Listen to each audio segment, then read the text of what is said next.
Let's get some professional reaction here. We have two folks in the studio, Elias Mutuma right next to me and Steve Agol on the far side. Gentlemen, welcome to Sunday Live. Real quick, Steve, let me start with you. Choice of Rigathi Gachagua as running mate, Kenya Kwanza. Your quick thoughts when you saw that?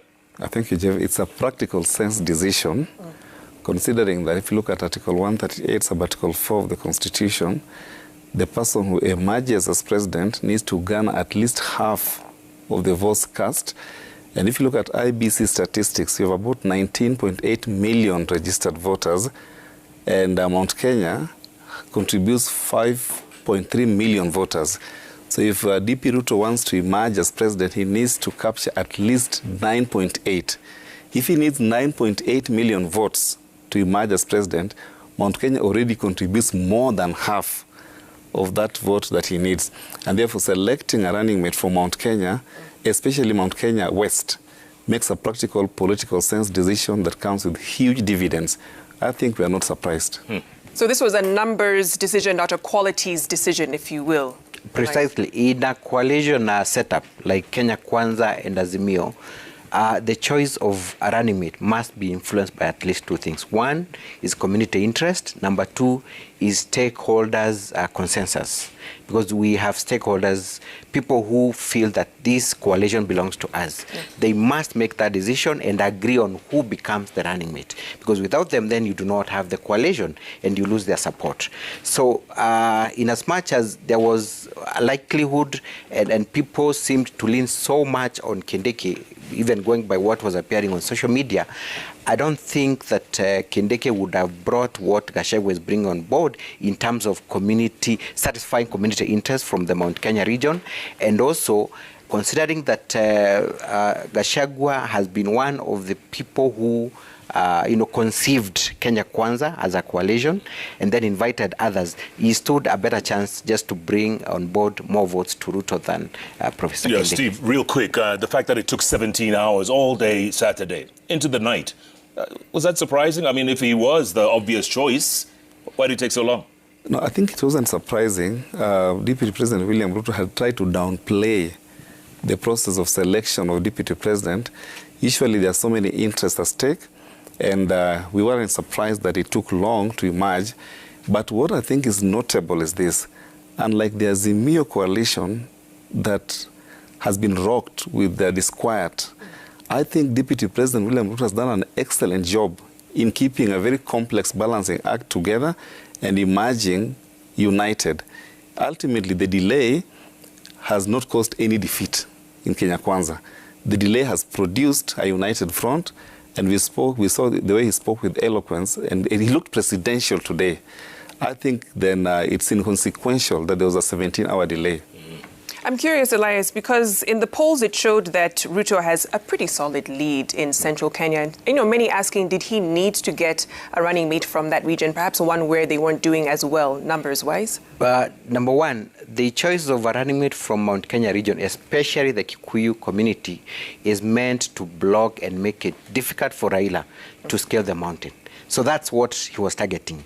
He has the support, but he was afraid that should he not pick someone from Mount Kenya, maybe Raila Odinga is likely to get a few and snatch a few votes from him. On to the issue of why we had a 17-hour wait, I think it was calculated and well thought out.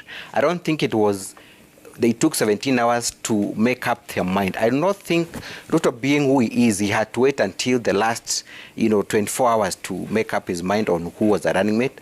I think that moment was meant to keep Kenyans waiting so that, number one, he can test the waters on their reaction. And that's why somehow information leaked that it was between Gachagua and Professor Kindiki. All this while during the 17-hour wait, now reactions came up and he was able to gauge and see what will happen if I choose Kindiki, what will happen if I choose Gachagua, or if I don't choose Gachagua. So I think it was just meant to incite, emotions and see how people are going to react about it. Yeah. Yes. Steve, you mentioned a moment ago the disquiet in Azimio Kenya, Azimio One Kenya Alliance.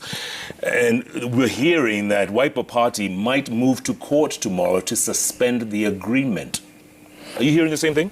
Well, I heard about the same thing, but I was disturbed about the soundness of that decision because the coalition agreement that they have signed and the amended Political Parties Act already constrains such a move. The law says that you cannot opt out of a coalition agreement until the first 6 months are over. And even if you could, it's very unlikely that you'd move to court early in the morning and have the judge set aside a binding agreement ex parte, meaning without hearing the other side. So I think that is if Kalonzo Musyoka wants to bolt out of Azimio One Kenya Alliance, he could do so and then transfer that political dividend to William Ruto if he wanted. But lawfully, in fact, he may not even be cleared, I dare say, with clarity of thought, that Kalonzo, because he has signed into a binding coalition agreement, he will not be permitted to run as an individual, as a presidential candidate under Wiper, because Wiper is already committed in law to Azimio One Kenya Alliance. I think he's doomed if he does, he's doomed if he doesn't. This is a welcome consequence of his indecisiveness. And I think the person who's going to make, to rather decide who the deputy president in Azimio One Kenya Alliance is, will probably be President Uhuru Kenyatta himself. So instead of antagonizing Raila Odinga, he should locate his concerns to the right person, and that is President Uhuru Kenyatta. I don't think Kalonzo, in short, is cornered. And whatever he does tomorrow is of no legal consequence. And what do you make of the tweets that he put out, pictures of him and Gideon Moi, insinuating that there could be some ticket going on there? What do you make of that play by him? Like Steve has said, it's too late for Kalonzo and Gideon Moi and any other person in Azimio. Their goose is cooked because they entered into an agreement. That agreement is binding until it is set aside. The deadline of presenting candidates is tomorrow. Yeah. There is no way a court of law is going to suspend that legal document without proper interrogation and scrutiny and without hearing the other party. So even if the court was to agree with them, that would be much later after the deadline for presentation of candidates is long gone. Bottom line, Steve, this duo right here, Rigathi, Ruto, formidable in your opinion? It was very formidable because, remember, Honorable Rigathi is part of the team that has locked out President Kenyatta's influence in Mount Kenya, largely Mount Kenya. If you ask yourself, why is it that Honorable Raila Odinga is unable to penetrate Mount Kenya? It's because of the likes of Rigathi, Kimani Ichung'wah, Ndindi Nyoro, Alice Wahome. These are very aggressive grassroots mobilizers, and they have succeeded in taming President Uhuru Kenyatta's influence. In fact, I think the embarrassment that the president could face in Mount Kenya could be exceedingly large if his preferred candidate does not garner substantial support. I think still there's time to reflect. Maybe the president might make a decision to then just say, I've done enough. I've done enough. You're my brother in the handshake. I've endorsed you. I can go beyond that. Go out and look for the votes yourself. But the chaos and the disorder in Azimio has not helped Honorable Raila Odinga's cause. On the other hand, Honorable Rigathi's aggressive posture has paid dividends. And I've already said, Mount Kenya will determine the fate of this election. And as it is, the entire Mount Kenya vote seems aligned in Deputy President William Ruto's side. So that is just how it is. Yeah, yeah, Elias, I just had to ask a follow-up on that because it seems now, in what you mentioned, Steve, that Mount Kenya will determine this election come 2022. But, you know, it makes it look like it's the centerpiece region, if you will, in this election cycle. There's many other regions in this country, and especially when you're looking at both sides wanting to run national campaigns and paint themselves as national coalitions.